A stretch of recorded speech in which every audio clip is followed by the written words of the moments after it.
So the question is, who's the primary victim of war? You have to choose one, men or I women. have to choose one.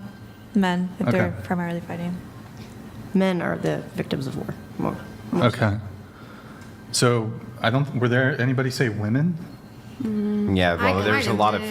50-50s, yeah. It's- Yeah, I Yeah. feel If a Okay, woman's you have to witnessing pick war one. and you watch But if you someone have to explode in front of your very eyes, that's going to change your life in a horrible way. Yeah, but even would- if you're not a part of it, watching humans die is But would it horrible.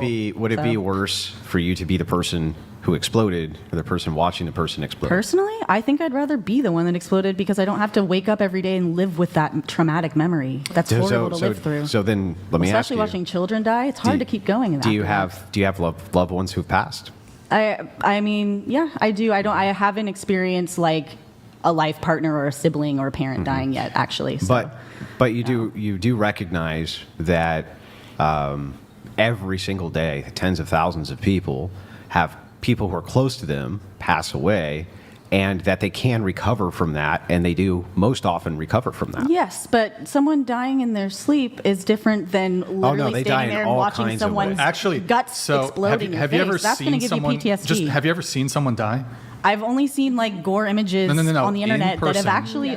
in person? I haven't watched some. I have seen dead Okay. bodies, but I haven't watched So- someone die in front of me. So just no. to be okay, you said if somebody passes away in their sleep. So that happens, but so I was in hospice care when my grandma passed away. Now it was sort of essentially death by old age, right? Yeah.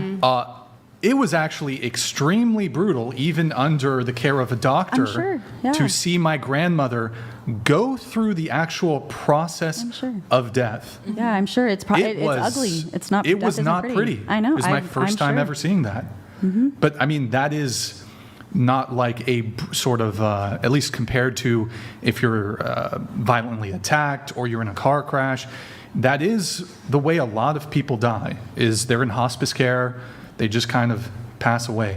End of life. Even under these circumstances where you're under the care of a medical professional, it's not a pretty thing.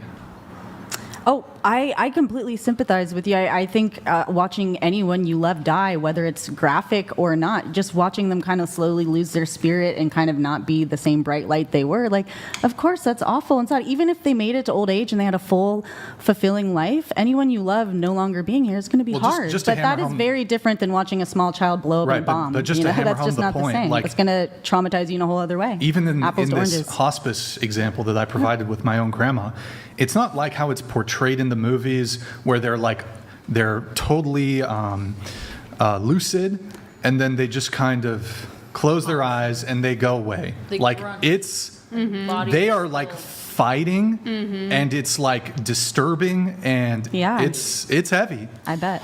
And you see the eyes glaze over. They're still alive though. They're still Yeah. trying to breathe. It's frankly disturbing. I'm sure it is. Right. But that's what you're saying is you're already admitting that that affected you. So imagine watching hundreds of people die like even more violently. That's going to affect you even more. But if you can already but you understand potentials. oh The yes. prompt So if we're looking- fatalities, Brian, was it fatalities or just no, in just general primary impacted? victims, however you think of victim. Yeah. So, but think about potentials. So back to non-intuition, just reason for a second. Yeah. If you're thinking about the potential, you would agree with me that if somebody's dead, all potential is gone. True.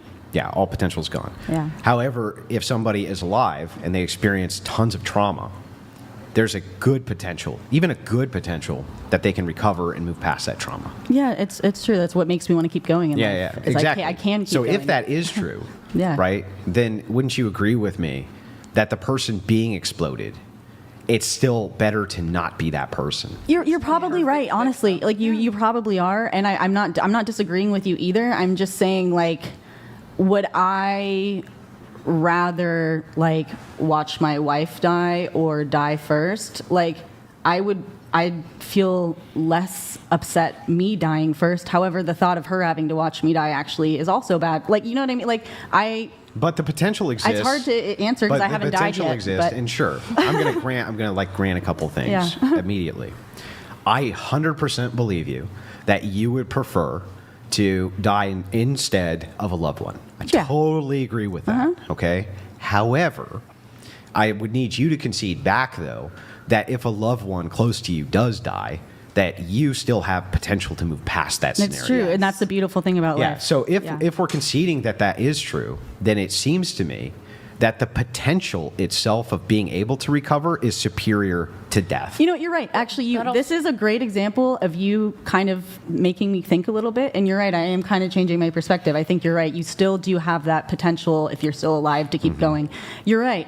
But it's conflicting because I wouldn't wish Liza to live a life Yeah, like but they're that not. either, But you they're know? not But exclusive. They're And not the reason exclusive. the They're reason we're different. having a better But you're right. conversation, just so you know, You're right. I tend to match energy with people. So if people Yeah. are super combative, I'm super combative. Yeah. If they're cool and they're relaxed, I'm cool and relaxed. Yeah. No, right? you've kind of made me think different. Like, Yeah, so you're right, it's- because if I had a baby, would I want my baby to grow up with no mom?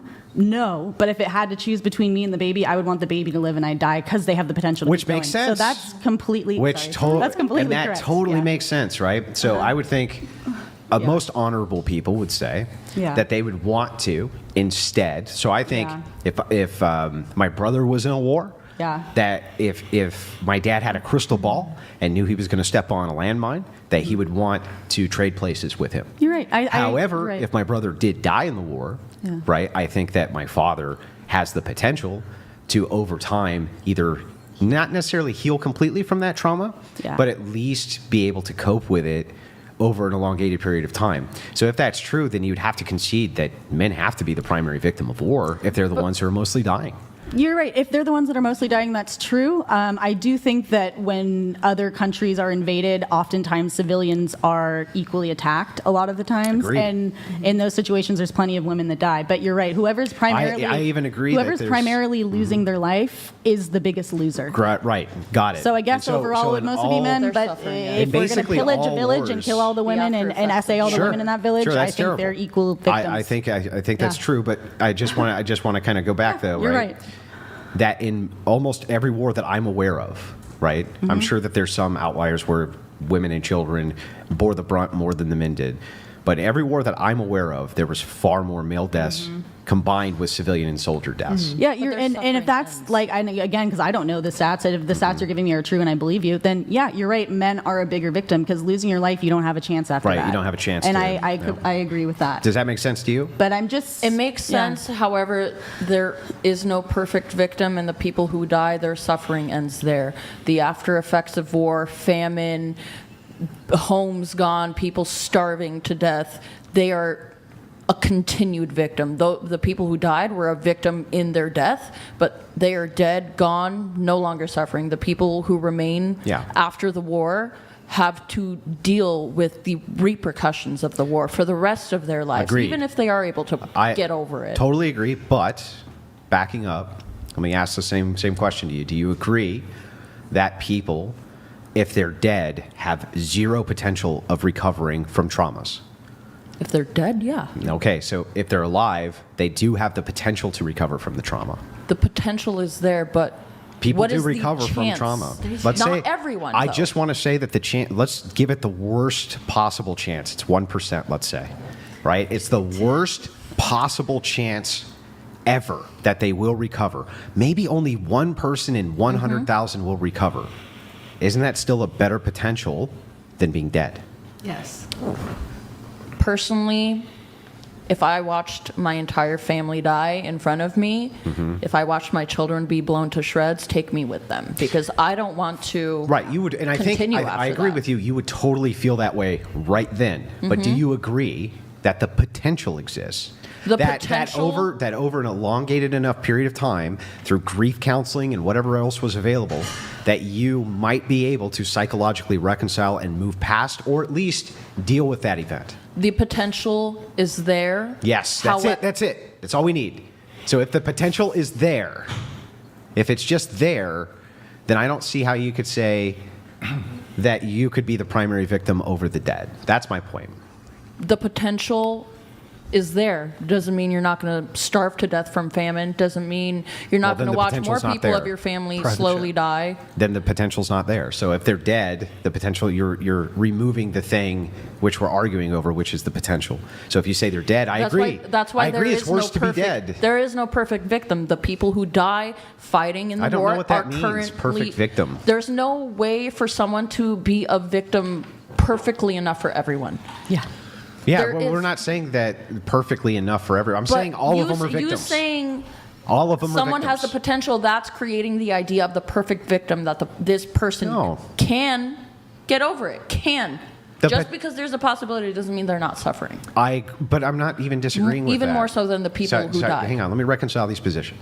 I'm not disagreeing with you. I'm just going to grant that there's no perfect, whatever that means. I think my understanding is there's no perfect definition that'll fit everybody's mold of what a victim is. Mm-hmm. But you and I can agree that if your brother gets blown up in front of you and you see that, you're both victims, right? Yes. Okay, so our dispute isn't over whether you're both victims. We've already agreed. So we're not saying they're perfect, imperfect, we're agreeing that they're victims. You're the victim and your brother's the victim. We're just trying to determine which one of you is more of a victim. But that's what I mean by the perfect victim. It doesn't exist. I don't think so because if the potential exists for you to recover, but the potential's gone for him to ever recover. The potential for them to suffer is over, but the potential for me to keep suffering is still there. That's true, but the potential also exists for you to recover. So either way, it's like the no, potential. it's not either way. All potential's gone from him. No, I mean the person who's living has the potential to suffer or the potential That's to true. recover, but it's not guaranteed. That's why I mean there's no perfect victim. The person dies, their suffering ends. But the person who keeps living, you can't guarantee that they can live the rest of their lives being okay, Actually, knowing this that is- their family's dead. This is bizarre to me. I want to make sure I get this right. When you say there's no such thing as a perfect victim, you're saying that what you're actually saying. Now, I think I get it. Yeah. That you cannot ascertain this person has been more victimized than this person. That's what that means? I cannot wholeheartedly sit here and say that one person, men or women, suffer more in war. Everyone. The people fighting, people on the opposing side, people on whatever side you're on, there are victims in both sides who necessarily don't agree Okay. with. Okay, so hang on. You're in a convenience store, okay? And a robber walks in, okay? And he steals a Snickers bar from the clerk. And then he walks over and beats you half to death and essays you. Okay. Who was more victimized? Me. So then we can ascertain that there can be levels of victimization. There can be levels. So if- then if when there you has say to a be levels, perfect why does it have to so be that, woman because or when man? you say a perfect victim and I say this means we can't judge who's more victimized than another, you said yes, but we clearly can. To me, Yeah, to you. I would feel like a pig fucking victim. The other guy probably also could be stuck with Do you trauma think- from watching me go Do you think through that most There's- rational agents would think, no, he didn't have to see it. He didn't watch it. He just had a Snickers bar stolen from him. That's it. He didn't see anything that happened to you. But Which you one said of you he's- is more of a okay. victim? Everyone's a victim, not the guy who You stole. can't ascertain that the guy Maybe he who is, lost but- a Snickers bar has been less victimized than the woman who's been half beaten to death and essayed? Really? You're exactly getting back to my point of the perfect victim. Yes, I know. That's why I'm asking you this question. I just need you to say, nope, they're equally He victimized. is a victim of death or a theft. I'm a victim of my bodily autonomy being disregarded. So I just want to let you know the entailment of this. Just so you know, if I go stand outside an SA clinic and they go, and some gal and I get in a conversation, she says, I was horribly SA'd by a man. I'm going to be like, oh yeah? Pfft, that's just like when a guy broke into my house and stole a video game. Again, you're going to disregard what I'm saying, but again, you're going back to the topic of someone being a Does more that seem perfect rational? victim than someone else. Do you think that she would be like, what? Do you think she'd be like, that's in no way, shape, or form, whatever you think the victimhood of having your favorite video game stolen was in comparison to me being brutally SA'd? Don't you think that any rational agent would be like, no, I really don't think... I'm going to leave it at what everyone suffers from war. I can't pick men, women. There is no... Everyone suffers. Okay, If you forget watch the a war loved for a one- second. Okay. I'm just asking about the Snickers bar at this point. Is the guy who got a Snickers bar stolen from him as much of a victim as when, if he doesn't see any of this, the guy turns around, beats the holy tar out of a chick and essays her? Are they both equally victims in your mind? That doesn't touch on the topic of war. That's how we got on this topic, right? Yeah, because war. the reason I'm using this That's- external analogy is because you said it's impossible to ascertain if somebody has been more victimized than another, because that's what you mean by perfect victim. Everyone takes in trauma differently. I can't say that that person who was stolen from isn't gonna is it logical for them to feel like the biggest perfect fucking victim? No. But I don't know what they've gone through in their previous life. Maybe theft is a big fucking trigger for them. There's something, who fucking knows? You can't, that's not something. Would I feel victimized for being violated? Go ahead. Obviously we don't agree, and that's fine. That's fine. You don't have to agree that everyone suffers in war. I'm going to stay on what I said, is there's no perfect victim. If you don't want to agree with that, that's fine. Okay. I'll leave it there. One thing really quick, then I'm going to read a couple chats.